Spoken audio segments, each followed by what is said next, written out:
We have to act fast, and there's only one person that can do the job. Daffy Duck.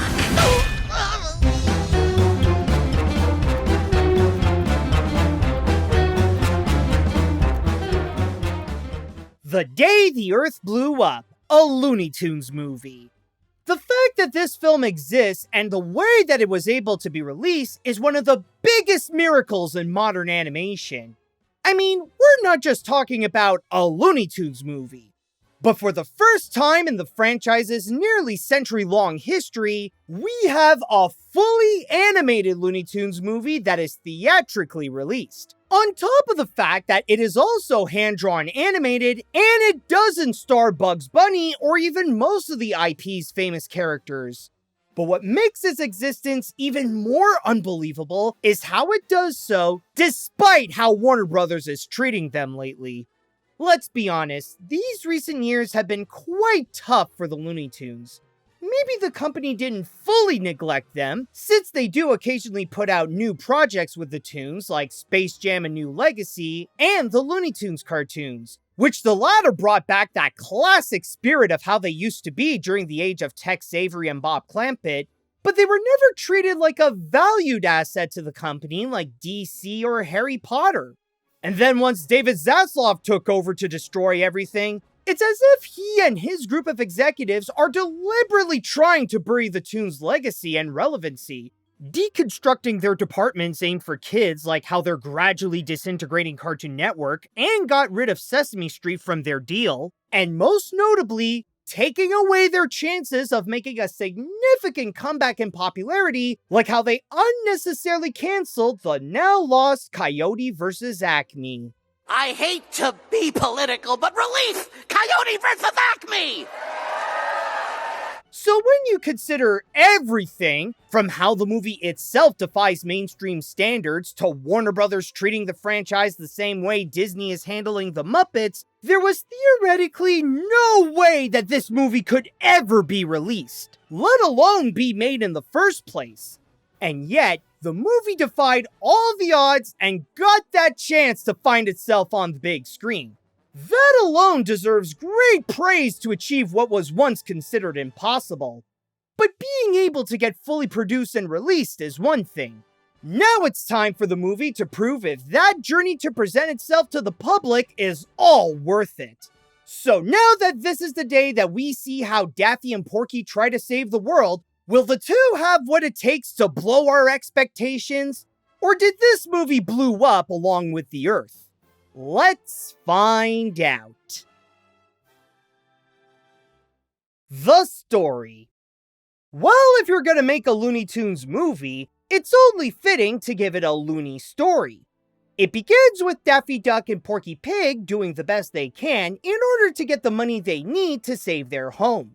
But once the alien invasion begins, where the world's population is being possessed by mind-controlling chewing gum, the two, with the additional help of Petunia Pig, now must take action to stop the aliens' plans and save not just their home, but also their home planet. I gotta do something about this. What are we gonna do? What are we gonna do? We have to fight.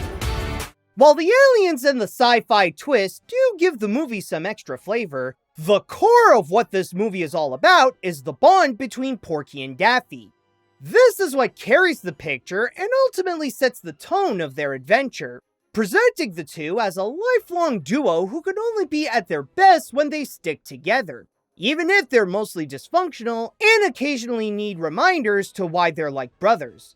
Despite its cartoon sensibilities, this is what gives the film its heart. That one element for audiences to grab onto so that they can be emotionally engaged throughout the picture.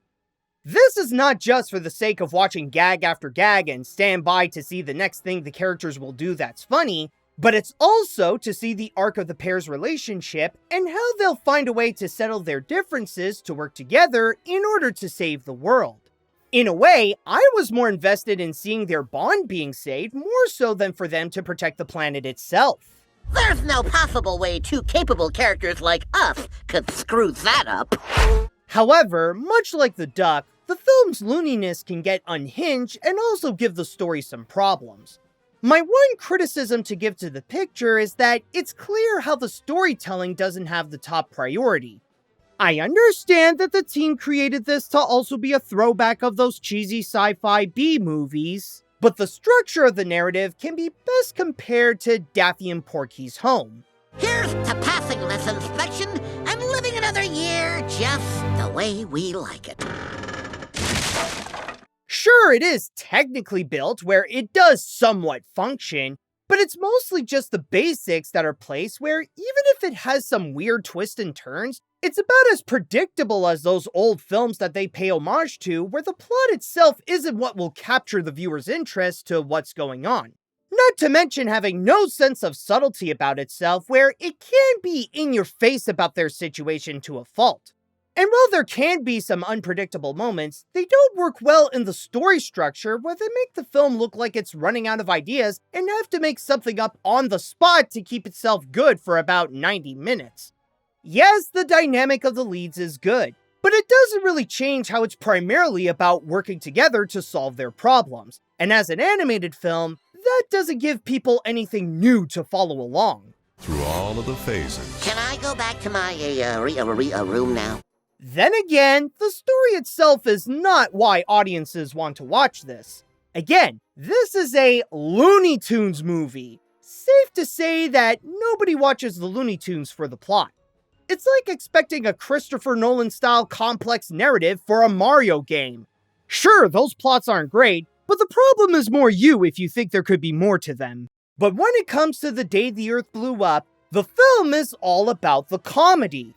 To be more of a cartoon than a movie by delivering an endless supply of jokes across the picture. And alongside the heart, it does a good job to stay consistently funny and be a key part in maintaining the viewer's attention. With such a wide variety of gags that it attempts, it may be possible that not all of them will land well. But at least for me, most of them do so, and even if one didn't get a laugh, it quickly goes into the next that is more effective and enjoyable. And while the plot didn't get a good hold on it, that unpredictable nature works a lot better with the humor so that the element of surprise is more of an aid for the laughs. I hope that shatterproof glass can withstand the abuse. But that's not shatterproof glass. As a story for a movie, it leans a little more on the weaker side where it can be a bit messy and plain at the same time. However, that's not what it wants to accomplish.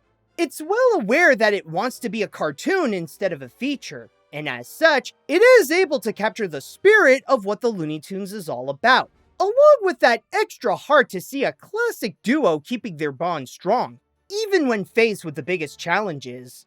The story does work, but more in its own unconventional way. The animation. Yes, the moment that animation fans have been waiting for has finally arrived. We have a traditionally hand-drawn animated feature released on the big screen. It's been such a long time, years even, since we got to experience one of those. Except for 2022 when we got the Bob's Burgers movie, which is absolutely underrated. And technically The Boy and the Heron at the end of 2023, since anime does count as hand-drawn. And in that case, there have been a bunch of anime movies that did get recently released. But the point is, we got another 2D animated film. And the work that was visually done here is fantastic.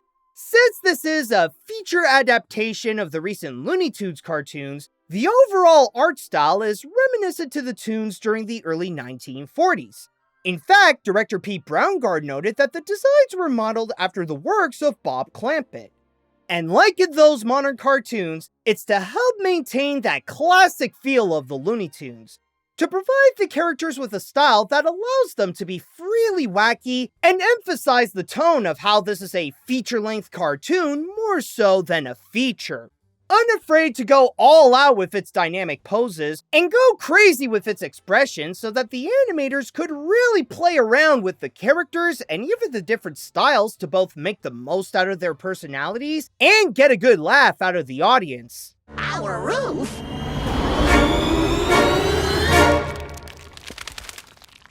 There's a giant hole in our roof! It's worth mentioning, though, that the movie is not 100% 2D. Alongside the nicely painted backgrounds, which even uses that artistry for some of the comedy, there are times when it does use CG to animate some of the simpler elements that doesn't need to be hand-drawn, which is fine because they are minor and don't intrude the main craftsmanship done in the picture.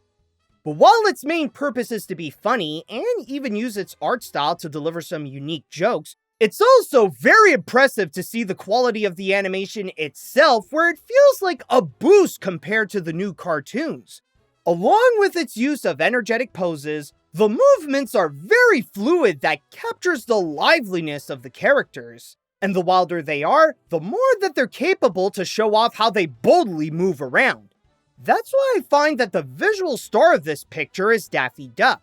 On top of being the craziest character who's not afraid to let out his true looniness, his animation gets to show off how strong his personality is. Hello there, Miss Inspector Lady. I'm sure you'll find that our humble abode meets your specifications. Feel free to inspect if you please. However, Daffy is not the only one who can have some standout animated moments.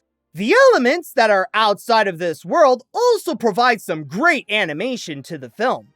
I'll even say that they supply the feature's best use of creativity. Yes, it does feature the classic elements of Aliens, like with the Invader for some of the retro aesthetic, but the more unique parts come from its additional theme of bubblegum, creating these shape-shifting gum aliens who can possess people as they chew them and allow the invader to both inspect and control the population. Along with creating new kinds of alien enemies that the characters have to face, they also supply the action scenes, where the film changes the mood to become exhilarating with its use of suspense and thrills. In a way, that's how it is able to get the sci-fi element to work here. While it is primarily a comedy, it doesn't make fun of its other genre, but rather treat it like an homage where it is self-aware of its own silliness, but also make the most out of the perils that it develops to make this picture also feel like an adventure. Chew on! Oh, get it off me! Boy, that almost blew up in our... It's unfortunately very rare to find beautifully crafted hand-drawn animation that's brand new, especially for theaters from one of the big-name studios. Sure, it wasn't originally planned to be on the big screen, but the fact that it ended up that way is a blessing not to be granted. For those who decide to experience the feature the theatrical way, cherish that moment because it's not every day that you get to witness some great 2D animation that's fresh like this. The characters. It's important to note that while this is a Looney Tunes movie, there are only 3 familiar characters from the franchise here, including Daffy Duck, Porky Pig, and Petunia Pig. The most that you get from the others is little Easter eggs that reference some more obscure tunes from its legacy. This does make it a bit hard to sell this to people who are not major cartoon fans. I mean, I get it. It does sound weird to have a Looney Tunes movie and not have Bugs Bunny in it whatsoever. You gotta be kidding me. Who greenlit this garbage? However, it does know what to do with the materials that it has without the need of implementing the other famous tunes, and tries to make the most out of the personalities that they want to use. And for this feature, it prominently displays one of the Looney Tunes' most iconic pairs, Porky Pig and Daffy Duck. For The Day the Earth Blew Up, their version of the characters present them as the classic comedic duo, with Porky being the straight man who's trying to have things under control, and Daffy is the screwball who is often described as the loony one who lets himself get chaotic. Of course, they're very much opposites, but as I previously pointed out, a part of what makes this feature work is their dynamic. It's not about the characters individually, since they're made to be one-dimensional as classic tunes, but rather how they play off one another in the circumstance that they found themselves in. It's the fact that, despite being total opposites, the two being together all their lives and share a common goal of saving their childhood home is what makes them likable and feel like there's more to them than how they usually are in the cartoons. As much as they give each other their own challenges, whether it be Porky trying not to let Daffy's insanity become destructive, or Daffy not letting Porky hold him back, part of the experience is to see them pull through their differences to make things work for both of them, which again, gives the movie its heart that helps make it engaging. But as long as we stick together, we'll be all right. On a side note, the casting is interesting, where Eric Bauza not only plays Daffy, whom out of all the Looney Tunes that he voiced, his best one is the Duck, and is the best version of him since Mel Blanc, but he also voiced Porky Pig in the picture. This is a surprising move, considering that, while not Eric's first time as the pig, this film is one of the rare occasions where Porky is not voiced by his longtime actor, Bob Bergen. The boy sat in the chair next to the desk. And nobody can do that, and that's when I have job security. Well, that job doesn't look secure anymore now, does it? Yeah, just the way we like it. But when it comes to Bowser's Porky, I think it's fine. He doesn't play with the stuttering as much, and I could easily hear how it's a lot like his Bugs, but it's not a bad interpretation either, and at least it does get the job done for this film. Okay, first things first, grass must not appear dead and brown. Check! Well, we got that covered. And then there's Petunia Pig, coming in with possibly her most prominent role in her history, and is a good addition to the movie too. Along with having a solid performance by Candy Milo, she proves to be more than Porky's love interest, as she is presented as an oddball scientist who is trying to figure out the formula for the perfect gum flavor, making her the gum expert the two need to save the world from the invasion. Hi, I'm Petunia Pig. I'm a flavor scientist at the gum factory. Ooh, let me try! Wow! As for the new characters in the film, there's the Invader, the antagonist who is using gum to control the Earth.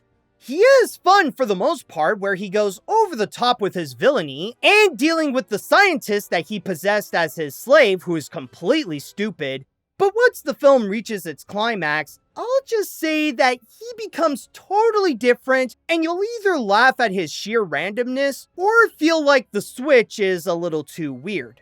Do enjoy the front row seat of me blowing up the earth! You'll never get away with it! Ouch!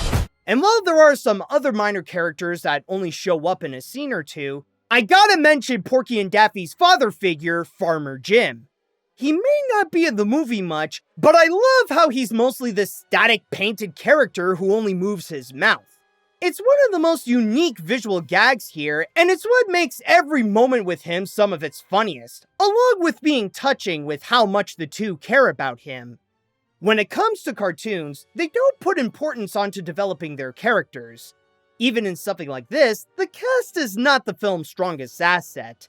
However, they're able to do their job to be funny and provide a bit of charm to make their time feel enjoyable. It's a movie where the Looney Tunes do what they do best, and that's enough to make this film fun.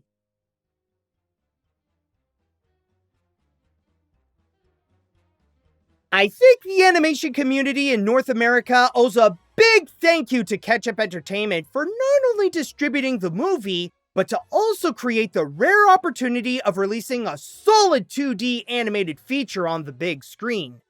The Day the Earth Blew Up, a Looney Tunes movie, is easily the best film from the franchise yet.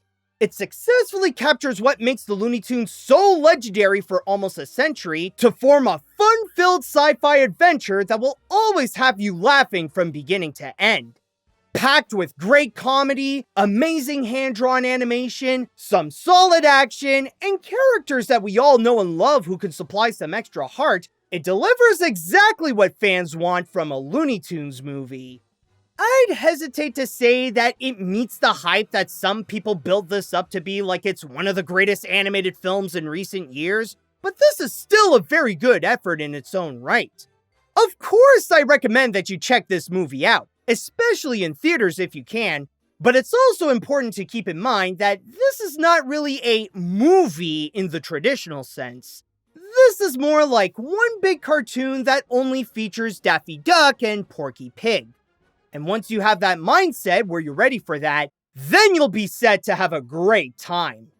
And if you had a great time with this review, then give this a like and come subscribe to my channel. You can also join my Patreon and support my videos so that I could become even more loony.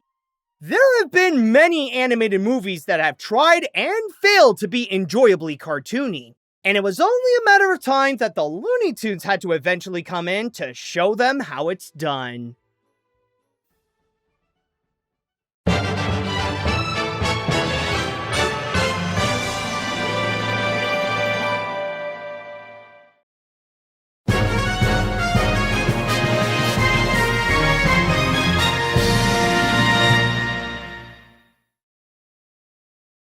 Get it off me! Get it off me! Get it off me! Get it off me! Oh, is it over?